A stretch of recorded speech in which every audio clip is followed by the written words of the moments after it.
Montana has a really long history of invasive species management and invasive species being a priority, especially around terrestrial invasive plant issues. I mean, we had legislation starting all the way back in the 1890s declaring a particular plant species nuisance. We were a little bit late to the game as far as aquatics because we had the benefit of being at the upper end of most of the major watersheds.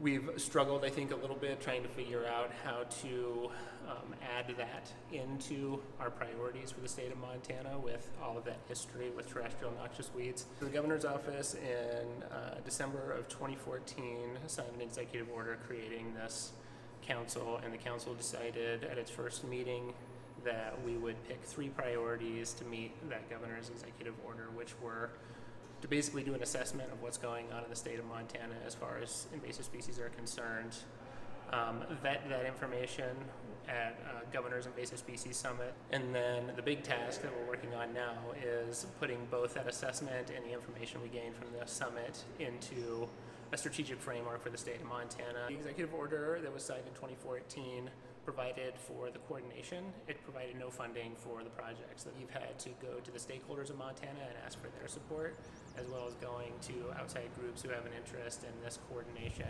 and management of invasive species in North America. And we were fortunate to apply for Western IPM for a portion of the strategic plan development.